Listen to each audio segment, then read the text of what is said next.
il faut parfois être tolérant vis-à-vis des autres quand on voit leurs réactions. Parce que pour nous, par exemple, on va peut-être dire quelque chose qui peut paraître anodin et simple, et quelqu'un en face va avoir une réaction peut-être vive. Et en fait, ça va être beaucoup lié à son apprentissage personnel, à ses conditionnements. Oui, oui, oui, exact. Bah, d'ailleurs, j'ai eu ça récemment, tiens, pour parler de ce cas de figure. C'est qu'en fait, j'ai vécu... je fais des posts, tu sais, pour tester un petit peu des fois le, le comportement, les réactions des gens, en fait, en story ou voilà, dans mes publications Instagram. Et là, moi, j'ai toujours quand j'ai une réaction, c'est sensiblement toujours les mêmes. Et là, notamment, bah, c'était une sur-réaction. C'est là que j'ai dû répondre à cette personne sans l'insulter ou quoi que ce soit, dans le respect des grands-parents.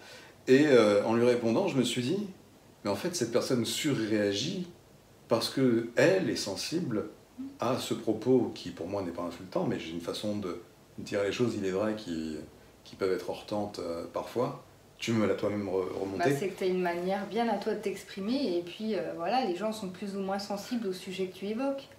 Oui, et c'est pas pour autant que je manque de respect aux gens quand je parle ou que je fais mes vidéos. Hein. Ouais, mais voilà, tu as une façon très directe d'amener les choses, et parfois ça peut être heurtant pour certains. C'est ça qu'il faut réussir à comprendre et rester tolérant vis-à-vis de ça. Oui, oui, je comprends maintenant pourquoi tu parlais de tolérance. Et t'as raison, t'as raison. Je suis moi-même confronté à l'inverse, et je trouve que les gens manquent cruellement de tolérance, tu vois, à mon égard. Ouais.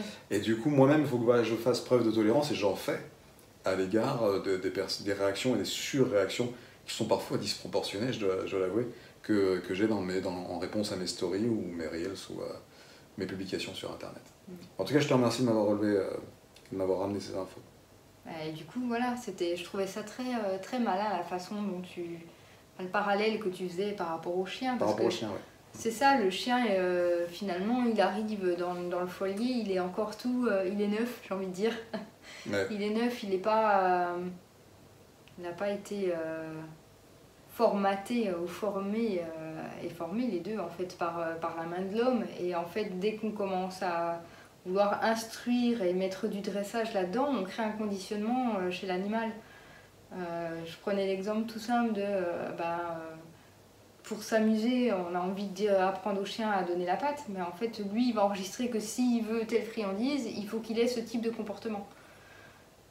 Par exemple. Par exemple. Ouais, et c'est valable chez l'humain. Donc c'est valable chez l'humain comme chez le chien. Mais bien sûr, c'est ça qu'on se rend pas compte, c'est que nous-mêmes, on est conditionnés dès notre plus jeune âge, et ça commence à l'école, malheureusement. Et là, peut-être certains vont me dire, c'est grave ce que tu dis, ou vont pas apprécier que j'ose dire ça, mais moi je l'ai... En tant qu'adulte, j'ai eu ce recul-là sur mon propre vécu, de me rendre compte que c'est ça que j'avais vécu à l'école, c'est finalement du conditionnement, simplement rien qu'en nous apprenant en fait à rester assis toute la journée, à écouter, à être sage, à se tenir droit, à pas répondre au professeur, à être l'élève modèle parfait. C'est déjà un conditionnement qu'on induit chez nous pour nous préparer à notre future vie d'adulte, à être une fois de plus des bons employés qui sont assidus dans leur travail, qui ne se rebellent pas, qui appliquent et qui vont pouvoir rester des heures et des heures assis derrière un bureau alors qu'il fait beau dehors et que naturellement on n'a qu'une seule envie, c'est de profiter du soleil, profiter de l'air, profiter du chant des oiseaux, et en fait non, on induit ça chez nous. C'est vrai qu'il fait beau dehors. Et il fait chaud même. Du coup, toi, tu disais, par rapport au conditionnement là, que tu viens d'évoquer, que tu sais pas si tu as le droit de dire ça, même là, tu vois, on pourrait se poser la question. Est-ce que c'est pas un conditionnement chez toi de te poser la question, mais est-ce que j'ai le droit de dire ça? Peut-être qu'on va me regarder de travers, peut-être qu'on va mal me juger, mais qui va mal te juger? En fait, je sais que j'ai le droit de le dire, c'est simplement que je ne sais pas comment le message va être perçu, reçu et compris. Mais ça, c'est pas ton affaire. Mais c'est ça, c'est qu'après ça va dépendre du conditionnement de la personne qui regarde. Conditionnement à eux. Toi, tu fais que délivrer une information qui est noble, qui est la tienne, qui est certes basée sur ton vécu, ton expérience et tes aléas de vie qui t'ont forgé le caractère que tu as maintenant.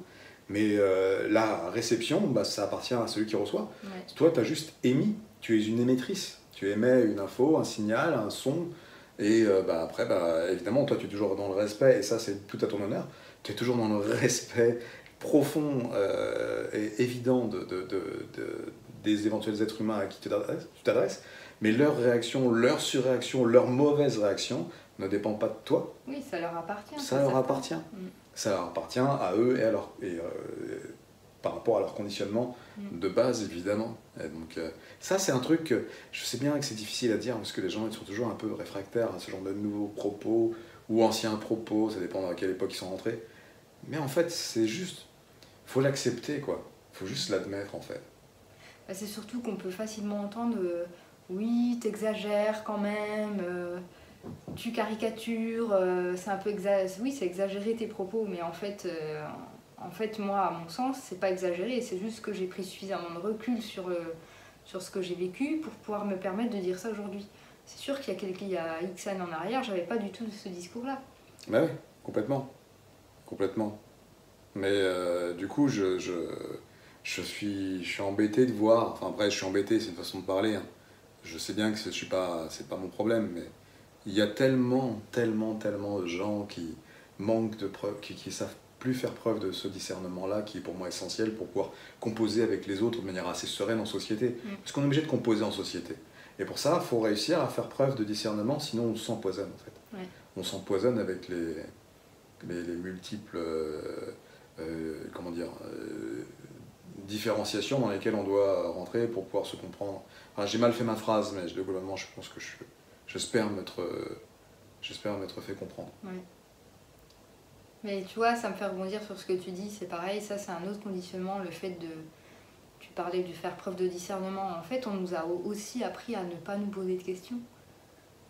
Et cette capacité-là à pouvoir s'interroger, c'est pas quelque chose qu'on fait naturellement, parce que ce qu'on t'apprend une fois de plus à l'école, pour moi ça part beaucoup de choses partent de là, c'est quand même à apprendre ta leçon par cœur sans te poser la question, est-ce que la leçon qu'on est en train de t'enseigner, elle est véritable, elle est véridique, elle est prouvée, sur quoi ça s'appuie.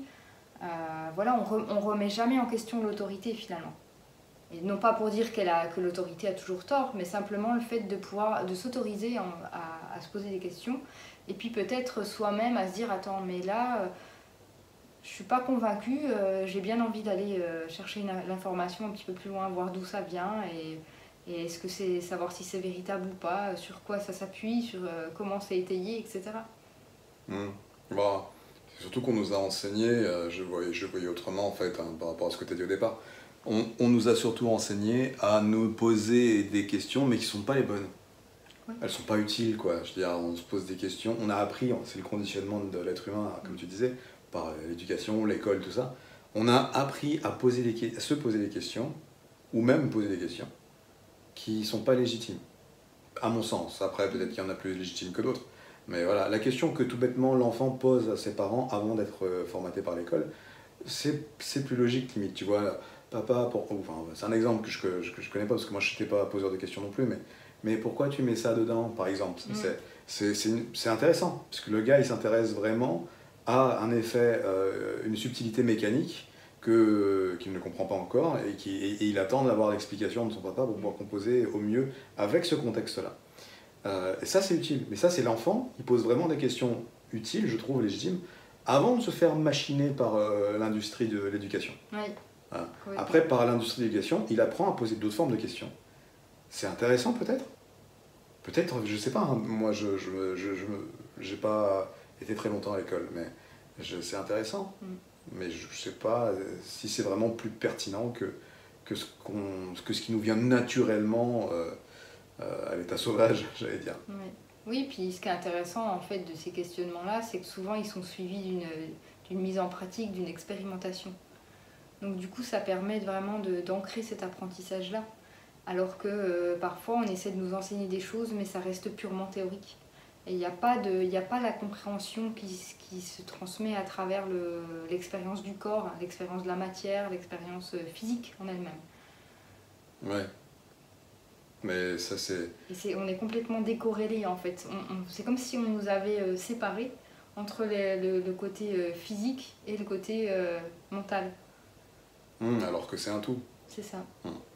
Mais toi, qu'est-ce que tu aurais rajouté? Parce que là, tu me fais référence à ça, mais c'est parce que tu parles de ton expérience personnelle, quelque part, d'une certaine façon.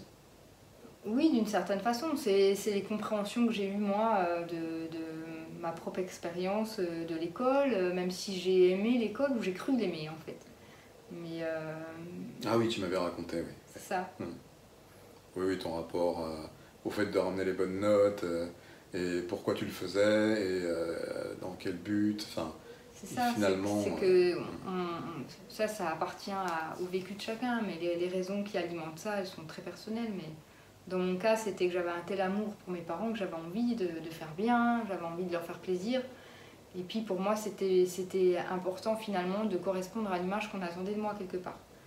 Donc je le faisais naturellement parce que quand on est enfant, finalement, on se pose pas, on n'a pas tous ces questionnements encore qui viennent parce qu'on fait, on agit et on suit un petit peu le mouvement dans lequel on a été, je sais pas comment dire, Bercé, posé, lâché. Ouais, lâché exactement. Ouais. Mais voilà, et puis après, j'ai eu d'autres expériences qui m'ont montré que là, il y avait des soucis quand même dans le système éducationnel. Je me rappelle, à l'école, j'étais en seconde, donc j'étais un petit peu plus grande, et on apprenait quelque chose, c'était les vecteurs. En mathématiques, j'ai toujours aimé les maths, et là, je me souviens avoir posé la question, mais madame, mais en fait, parce que je comprenais pas ce concept-là, et je disais, mais à quoi est-ce que ça sert? J'avais besoin justement de faire le rapprochement entre la théorie et la mise en pratique dans la vie réelle. Et on m'a clairement répondu que j'avais pas besoin de me poser cette question-là et qu'il fallait juste que je comprenne la leçon et que j'applique ça dans les exercices à mettre en œuvre. Mais sauf que moi, j'étais incapable de mettre en application ce que j'apprenais dans les exercices parce que je comprenais pas l'utilité. Et tu avais besoin de comprendre l'utilité de l'exercice, la finalité? La finalité, de savoir à quoi ça te servirait dans la vie, ça me servirait réellement, ou qu'on me montre des exemples concrets, même si ça allait pas me servir moi, mais des exemples concrets de, je sais pas, de mise en application dans divers métiers. Et en fait, c'était très drôle parce que finalement, c'est quelque chose que moi, dans mon métier de la mode, j'ai dû utiliser, mais quotidiennement. Finalement, les vecteurs, c'est une des choses que j'ai le plus utilisées. Ah, donc finalement, c'était utile. Donc finalement, c'était quelque chose qui était utile, mais sauf qu'à l'époque, au moment où je l'apprenais, je comprenais pas l'utilité. Et j'arrivais pas à le mettre en pratique. Sauf que le jour où j'en ai eu besoin dans mon métier, naturellement, je l'ai appris d'une façon très simple et j'ai compris l'utilité juste en le faisant, juste via l'expérimentation. Et parfois, on essaie de nous inculquer des choses qui, en réalité, peuvent avoir une utilité. Mais sauf que il y a aussi, je pense, une question de temporalité qui est très individuelle. On veut tous nous faire rentrer dans le même moule, il faut qu'on apprenne les mêmes choses aux mêmes périodes de nos vies. Il y en a qui, la lecture c'est à 7 ans, l'écriture c'est à tel âge, etc. etc. Mais sauf qu'en fait on est tous des individus différents, uniques, et je crois que c'est ça aussi que j'ai appris, c'est de me rendre compte que il fallait revenir à l'individu, revenir aux besoins individuels, et pas essayer de nous faire rentrer dans un moule et de nous formater. Mais tu as totalement raison, et c'est super, j'adore cette démonstration que tu as fait, parce que du coup on se fait les images au travers de ce que nous-mêmes, indépendamment, on a appris, parce que par exemple les maths, alors moi j'étais très bon en maths au départ, puis finalement après je ne l'étais plus, mais parce que je me sentais plus en adéquation avec le système éducatif, donc je faisais rien. Ouais. Mais a posteriori, aujourd'hui, alors que les maths m'ont jamais intéressé, hein, les chiffres ne m'intéressent pas, d'autant plus que j'ai des problèmes de concentration avec tout ce qui est tableau, chiffres. Ouais. Mais moi, des chiffres dans un tableau Excel, tu peux être sûr que je vois flou. Mais c'est vrai que maintenant, je me dis, certes, j'étais pas bon en maths, mais par contre, je sais super bien compter. Ouais. Et je suis très très bon en calcul. C'est vrai que tu es très doué. Ouais. Je suis très très bon en calcul. Mais sans avoir besoin de machine, parce que je ne sais pas utiliser la calculatrice par exemple, je ne sais pas utiliser les vecteurs, tout ça, je ne sais pas, même s'il y a des boutons pour, je ne sais pas faire. Je ne comprends pas l'utilité à mon niveau à moi. Par contre, oui, j'admets que le fait de savoir compter, aujourd'hui, c'est bien, c'est pratique. Parce que du coup, j'en ai développé une force. Enfin, je suis bon en calcul, quoi, simple. Mais sans doute que tu es bon en calcul parce que tu en as eu besoin à un moment donné dans ta vie. Et que tu as développé cette capacité parce qu'elle était utile pour toi. J'ai développé cette surcapacité, même je te dirais, parce qu'elle était plus qu'utile pour moi. En fait, je vais te faire une confidence, c'est que quand je suis tombé malade, j'ai tout perdu. Tout perdu. J'ai perdu tout, j'ai vendu. Certes, j'habitais chez mes parents à ce moment-là. Mais j'avais déjà acheté une voiture à crédit, j'avais déjà acheté plein de choses. Et du coup, j'ai dû tout revendre. Et je vivais avec plus rien. Ouais. Et donc, je devais faire des économies de bout de chandelle partout. Et du coup, bah, tout était calculé. Tout au millimètre, virgule, au centime était calculé. Sans besoin de calculatrice toujours, hein, mais je devais tout calculer. Ce que j'achetais, ce que je mangeais pas, ce que je buvais pas. Pourtant, je vivais chez mes parents à ce moment-là, mais eux n'étaient pas au courant de ce qui m'arrivait. Et je voulais pas On s'apitoie sur ton sort. Non, et c'est même pas ça, parce que je ne suis même pas sûr de l'apitoiement possible de leur part. Mais je ne voulais pas avoir cet impact sur eux. Peu importe leur façon de réagir à ce moment-là, hein, je ne connais pas leur réaction, parce que voilà, mais je ne veux pas avoir d'impact sur leurs calculs à eux, parce qu'ils n'avaient pas non plus de gros moyens financiers. Voilà. Donc oui, je me suis efforcé de développer cette surcompétence de calcul. Bien que je sois incapable de regarder des chiffres dans un tableau Excel, je te rappelle. Mais je suis doué en calcul. Mais c'est drôle parce que finalement, c'est une capacité que tu as mis en pratique partout dans ta vie. Parce que simplement pour te déplacer, tu es déjà en train de calculer combien de mètres tu vas pouvoir marcher. Sur quelle distance, en fait, tu vas pouvoir marcher. Tu calcules quand tu vas te garer, tu essaies de... En fait, tu as une capacité d'anticipation qui est dans tous les domaines, à tous les niveaux, et c'est déjà une forme de calcul finalement. Oui, en fait, tu as raison. C'est vrai que une fois que je t'ai fait chier avec ça, je me souviens, on était au centre commercial. Je t'ai dit, attends, j'ai dû cartographier l'intégralité du centre commercial pour savoir dans quelle direction on va partir, dans quelle aile du centre on va partir, et combien de pas il me restait à effectuer. En fonction de mon énergie du moment, de ma capacité à surmonter l'après. Et je t'avais tout expliqué. Je me souviens, on était à une table de café, et je me suis dit, la pauvre, je suis en train de l'emmerder avec un truc qui va lui la dépasser, mais parce que moi, j'ai pas le choix. Moi, c'est mes fonctions, je les ai établies comme ça. C'est vrai que quand je rentre dans un centre commercial ou dans un lieu public, je suis obligé de calculer la taille, la vitesse, le vent, l'inclinaison. L'inclinaison du sol est importante aussi pour moi. Ouais. Ça paraît anodin, comme ça, pour vous, pour qui avez toutes vos capacités motrices. Mais moi, je suis obligé de redoubler de vigilance sur les aspérités, les reliefs, l'inclinaison, et si le sol est glissant ou pas, par exemple. S'il y a du monde qui risque de me bousculer ou pas. Donc je calcule le nombre de personnes que je vois dans un sens puis dans un autre dans les allées. Oui, c'est vrai, je fais attention à tout ça. Donc oui, carrément, je ne m'attendais pas à ce que tu relèves ce point, mais oui, c'est évident. Ouais, c'est une capacité que tu as dû et que tu as su développer. J'avais pas le choix. T'avais pas le choix, ouais. Pour ma survie sociale, c'est terrible ce que je te dis là, parce qu'aujourd'hui, je suis pas vraiment très attaché à ça. Mais pour ma survie sociale de l'époque, je me suis fait violence dans des sens et dans des mesures irrationnelles, peu importe maintenant, hein, je réfléchis ça comme ça, mais pour pouvoir continuer à avoir un semblant de vie sociale malgré mon état. Et donc j'ai fait des calculs absurdes. Hein.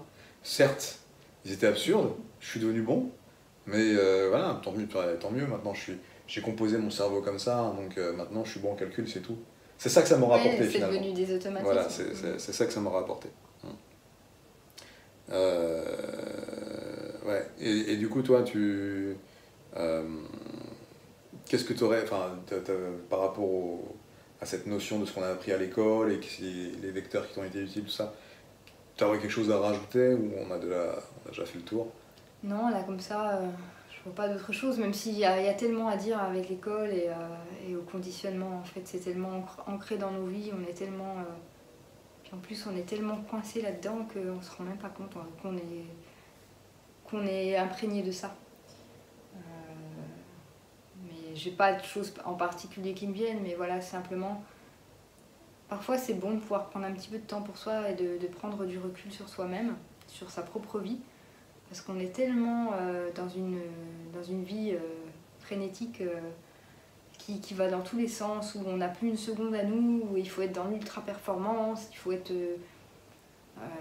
chef d'orchestre de sa vie, en fait, j'ai envie de dire. Il faut être maman, il faut être papa, faut être agent commercial, voilà, faut être le meilleur dans son... j'ai pris un métier au hasard, mais il faut être le meilleur dans son métier, faut être un bon ami, faut être un bon mari, voilà, on est tellement multicasquette, il faut être tellement bon partout Et voilà, il y a cette exigence envers nous-mêmes et sociétale qui fait qu'on n'a plus le temps de prendre du recul sur nos propres vies et de se rendre compte à quel point toutes ces attentes elles sont conditionnées et à quel point on s'autorise même plus à simplement vivre. Et est-ce que, je vais casser l'ambiance, mais est-ce qu'il serait peut-être pas plus simple de se dire prenons le temps? Bah si. Tu vois, prenons le temps de ralentir, prenons le temps de ralentir, de s'extraire de cette nébuleuse que tu viens de décrire, qui est le système dans lequel nous vivons, parce que tout le monde vit dans le brouillard maintenant, tout le monde vit dans le brouillard de toutes ces actions qu'il mène ici et là, à vitesse, je ne sais même pas quelle vitesse, c'est même pas calculable, parce que aujourd'hui tout le monde, tu le dis très bien, tout le monde est envahi voilà, par cette frénésie. De devoir faire tellement de choses et puis t'as pas fini d'en faire une, qu'il y en a déjà une autre qui arrive. Enfin, en plus on est dans un pays extraordinaire pour ça. Moi-même, tu vois, je fais une parenthèse, je suis en situation de handicap. Souvent les gens pensent que ah c'est bien, t'es tranquille. Non. Ouais, t'as le temps pour toi, on va non, dire. non. Être en situation de handicap, c'est une entreprise à part entière. C'est vraiment, oui, en France. C'est vraiment une entreprise à part entière. On a l'impression que c'est simple, mais parce qu'on a un système qui nous aide. Oui, il y a le système social français aide. Dans quelle mesure? Là, je ne vais pas rentrer dans les détails, parce que c'est très complexe, mais il y a aussi le revers de la connerie, c'est que tu as vraiment une entreprise à toi tout seul. Juste parce que tu as une maladie et un handicap qui découle de cette maladie. Juste, tu mets ces deux facteurs-là dans la vie d'un homme, il n'a pas beaucoup de temps pour lui, en dehors des moments où il respire. Oui. En réalité, c'est très complexe. Mais même si, voilà, après Oui, on pourra toujours me casser du sucre sur le dos parce que je viens de dire un truc qui pourrait être « Ah, mais non, mais tu sais, dans tel pays, si tu savais... » Je sais pas. Moi, je vous parle de ce que je connais ici et du regard qu'on a là-dessus. Le problème, c'est que quand tu es en situation de handicap, tu es déjà très fatigué pour la plupart. Et le peu d'énergie qui te reste à vivre, en fait, il t'est volé dans l'administratif. Ouais. Aujourd'hui. Dans le médical, l'administratif. Regarde, moi, j'ai toujours un rendez-vous. Tu vois, je suis obligé de penser à tous les rendez-vous qui s'accumulent parce que j'ai tel truc, tel machin, telle anomalie, tel truc à vérifier, tel truc à contrôler. Le machin, le permis de conduire, c'est le matériel là, le fauteuil roulant que je dois renouveler. C'est terrible parce que ah oui, t'as une carte de stationnement, tu peux te garer où tu veux. Des années de torture intellectuelle pour l'obtenir, et même quand tu l'obtiens, t'es toujours torturé intellectuellement à cause malheureusement du regard que les gens portent sur toi quand tu vas t'installer sur ce genre de place, parce que pour le coup là t'en as vraiment besoin. Ouais. Donc c'est très très compliqué de vivre avec toutes ces surcharges mentales permanentes, dans cette frénésie nauséabonde et cette nébuleuse sans fin. C'est pour ça que je dis, et si on décidait de prendre le temps, de ralentir? Voilà. C'est ce que tu proposes d'ailleurs. C'est ce que je propose et c'est ce que j'ai expérimenté. Et se dire que, en fait, ce que j'ai expérimenté, c'est de se dire qu'il y a une vie en dehors du monde du travail, en dehors du monde dans lequel on nous a matrixés quelque part. Ah, tu utilises ce terme toi aussi? Ouais, c'est la première fois que je l'utilise en fait, mais je trouvais pas de terme plus éloquent. Plus matrixant. Non, mais même si je sais pas si c'est le meilleur des termes à utiliser, mais c'est ça, c'est... il y aura une audience qui va écouter ce mot et qui va se sentir concernée en tout cas. Mais c'est vrai que c'est ça, c'est de se dire, on croit que nos vies elles sont définies par notre position sociale, par le métier qu'on a, par le fait d'être parent ou pas. Voilà, et en fait non, on est des êtres vivants et on a une vie qui va bien au-delà de tout ça. On a une vie qui va bien au-delà de tout ça avant tout, oui. Et pouvoir vivre ça, pouvoir vivre une vie un petit peu presque en dehors du temps, presque extraite, en tout cas s'autoriser des moments comme ça, c'est très salvateur. Ouais, carrément.